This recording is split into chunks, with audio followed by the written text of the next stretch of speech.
যুবসাথীর failed transaction নিয়ে যারা চিন্তায় রয়েছেন, আমি ডিসপ্লেতে মেসেজটা দিয়ে দিলাম।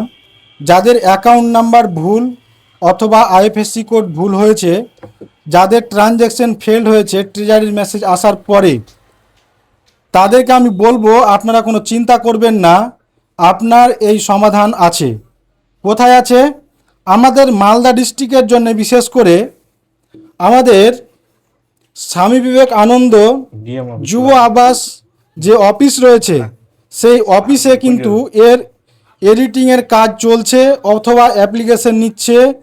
এই কারেকশন করার জন্যে আপনাকে যেতে হবে মালদা। অনেকেই ভাবছেন যে মালদা গিয়ে আমি কোথায় যাব, এই চিন্তা আর করবেন না। অবশ্যই আপনি মালদা গিয়ে চলে যাবেন স্বামী বিবেকানন্দ অফিসে। ওখানে গিয়ে আপনি অ্যাপ্লিকেশন জমা করবেন, আপনার প্রবলেমটা বলবেন কি হয়েছে। আর আমার পাশে যে ফিরোজ বন্ধু রয়েছে, আমার প্রাণী ডাক্তার ফিরোজ, সেই বন্ধুরও কিন্তু অ্যাকাউন্ট নাম্বার ভুল হয়েছিল। তো আমি তার কাছ থেকে জেনে নিব সে কিভাবে সফল কাজটা সাকসেস করে এসছে। বন্ধু বলো। হয়েছিল অ্যাকাউন্ট নাম্বারের ভুল, 84 54 জায়গায় 84 হয়েছিল। যাই হোক, যাদের অ্যাকাউন্ট নাম্বার ভুল তাদেরকে প্রথমত বলি যে অনলাইন অ্যাপ্লিকেশনটা দেখছেন যে একটা ফর্ম দিচ্ছে, সেই ফর্মে কিন্তু আপনার কাজ হবে না। আপনাকে হাতে লিখে লিখিত অভিযোগ নিয়ে যেতে হবে যে আমার কোনো কারণবশত অ্যাকাউন্ট নাম্বার ভুল হয়েছে।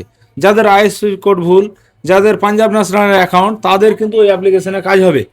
যেটা আপনার online application form fill up করতে হচ্ছে, সেই ফর্মে কিন্তু কাজ হবে।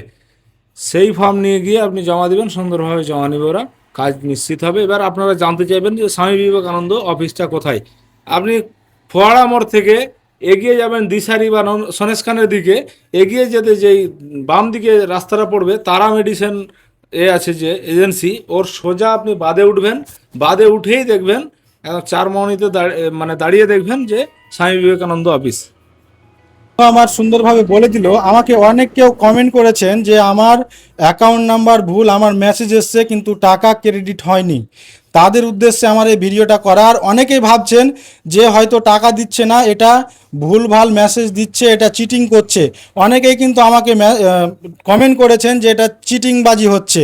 তাদের উদ্দেশ্যে বলবো, দাদা আপনাকে আমি রিকোয়েস্ট করে বলবো আপনার আশেপাশে কারো কাছ থেকে খোঁজ নিয়ে দেখবেন এটা চিটিংবাজি নয়। মুখ্যমন্ত্রী যে প্রকল্পটা দিয়েছেন সেটা একদম অথেন্টিক প্রকল্প এবং বলে দিয়েছেন খুব তাড়াতাড়ি সমস্ত জেলার টাকাগুলো ছাড়তে হবে। তা আমি সায়ান মামার কাছ থেকেও জেনে নিব।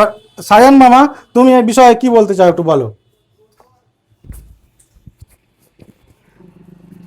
হ্যাঁ, যারা অনেক দিন থেকে বলছিল যে যুব সাথীর এডিটিংটা কোথায় করবো, যাদের অ্যাকাউন্ট ভুল ছিল, আইএফসি কোড ভুল ছিল, তো যাদের এরকম সমস্যা, তারা কোথায় যাবেন বিস্তারিত তো বললো আমাদের প্রাণী ডাক্তার ফিরোজ।